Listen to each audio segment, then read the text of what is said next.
تحریک اتحاد بین السادات، اللہ رب العزت نے ہم اور آپ کو ایک موقع دیا ہے۔ وہ موقع کس چیز کا ہے کہ ہم اور آپ جو سادات ہیں، ان سادات کو چاہیے کہ سادات کی فلاح اور بہبود کے لیے کام کریں۔ دیکھیں، تنظیمیں سادات کے نام پہ بہت بنی ہیں۔ اس وقت پاکستان میں 48 سے زیادہ تنظیمیں ہیں جو سادات کے نام پہ بنی ہیں، لیکن وہ تنظیمیں آگے کیوں نہیں چل سکتی؟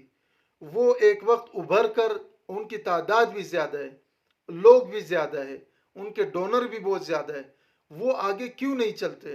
اس کی دو وجوہات ہے۔ سب سے پہلا وجہ اس میں یہ ہے کہ ایک تو اخلاص نہیں ہے۔ ہم قومیت کی بنیاد پر سادات کرام کے حقوق نہیں مانگتے، بلکہ ہم حقوق کی بنیاد پر سادات کرام کے حقوق مانگتے ہیں۔ پھر مساوات کے اعتبار سے سادات کرام یہ نہیں کہتے کہ ہم بہتر ہیں، ہم سے کوئی بہتر نہیں۔ نہیں، اعمال کے اعتبار سے کوئی بھی بہتر ہو سکتا ہے، چاہے وہ نسب کے اعتبار سے کوئی بھی ہو، لیکن فضیلت اللہ نے سادات کو دی ہے۔ عدل کے اعتبار سے کہ جس طرح میں عادلانہ اور منصفانہ نظام کو تسلیم کرتا ہوں اور اس کا خواہش مند ہوں، اسی طرح ہر سید اور غیر ذی سید جو ہے ان کو بھی یہ حقوق حاصل ہو۔ اب ایک وجہ تو اس کی اخلاص ہے کہ للہیت اور اللہ کی رضا اس میں نہیں ہے۔ دوسری سب سے بڑی وجہ یہ ہے کہ اختلافی مسائل میں الجھ کر اتحاد جیسے سب سے بڑا جو موقف ہے اس کو بھول جاتے ہیں۔ دیکھیں، اختلاف ہر وقت رہا ہے، ہر قسم کے لوگوں میں رہا ہے۔ اس اختلاف کو بنیاد بنا کر مقصد کو بھول جانا۔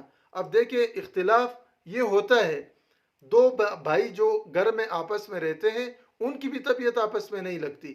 اب یہ طبیعتیں اللہ نے الگ الگ بنائی ہے، کسی کی طبیعت کیسی ہوتی ہے، کسی کی کیسی ہوتی ہے، اسی طرح ہر چیز میں اختلاف آتا ہے۔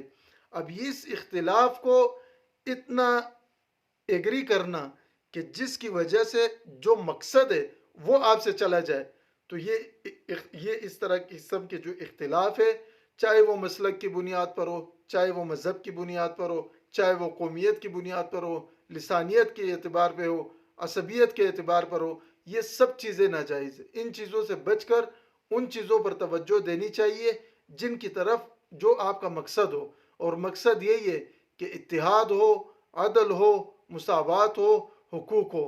اور یہاں پر تحریک اتحاد بین السادات میں ایک کم وقت میں اللہ نے اس کو اتنا ابھارا، اور اتنے لوگوں کی امداد اس کے ذریعے سے ہوئی۔ لوگ ہنر سیکھے، اس میں لوگوں نے اس کے ذریعے سے نوکریاں لی، لوگوں نے اس کے ذریعے سے اپنے بچوں کو اسکول میں داخل کرایا، یتیم اور بیواؤں کے لیے کمبل آئے، ان کے سردی کی اشیاء آئی، ان کے پانی کے لیے کام چلا۔ اب یہ سارا کام چل رہا ہے، اللہ مدد کر رہا ہے۔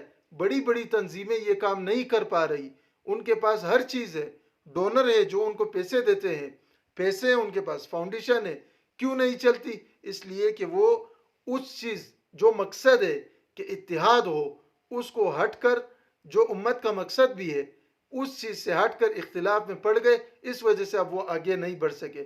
تو ہم اور آپ کو جو یہ تنظیم اللہ نے دی ہے، اس پر ہم اور آپ اللہ کا شکر ادا کریں۔ شکر ادا کرنے کے ساتھ ساتھ اس کے لیے ہم خصوصی طور پر اس کے لیے نماز پڑھیں، دعا مانگے کہ اللہ اختلاف جیسی بلا سے ہماری جان چھڑائے، اور اتحاد جیسی جو بہت بڑی نعمت ہے وہ اللہ ہمیں عطا کرے۔ اور پھر اس کے بنیاد پر خدمت کرنا، فلاح و بہبود کے کام کرنا، اس میں حصہ لینا، یا اگر کسی یتیم تک یا کسی بیوہ تک اس کی آواز بن کر ان کے لیے کوئی چیز پہنچانا، اس سے بڑا اجر نہیں ہے۔ اور پھر حضور اکرم صلی اللہ علیہ وسلم کی جو اولاد ہے، آل اور اولاد کے لیے اس طرح کرنا، یہ سب سے بڑی چیز ہے۔ لہٰذا ہم اور آپ کو مقصد کی طرف بڑھنا چاہیے، مقصد کو دیکھنا چاہیے، جو اختلافی چیزیں ہیں ان سے گزرنا چاہیے۔ اس کے لیے ہم اور آپ کو کوشش کرنی چاہیے۔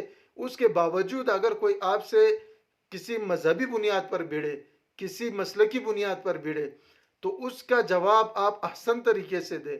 اگر آپ کو نہ پتہ ہو تو اپنے علماء کرام سے اس کے بارے میں مشاورت کریں اور احسن طریقے سے اس کا جواب دیں۔ ایسا نہ کرے کہ اسی اختلاف کو بنیاد بنا کر آپس میں ناراض ہو۔ اللہ رب العزت ہمارے اور آپ کا، اور جو لوگ اس میں لگے ہوئے ہیں، چاہے وہ مال کے اعتبار سے لگے ہو، چاہے وہ جان کے اعتبار سے لگے ہو، چاہے وہ افرادی قوت کے ذریعے سے لگے ہو، اللہ ان سب کا حامی و ناصر ہو، اللہ ہمارا اور آپ کا مددگار ہو، اور جس کام کو ہم نے لیا ہے اللہ رب العزت اس کام کو اخلاص کے ساتھ ہر ایک کو ادا کرنے کی توفیق عطا فرمائے۔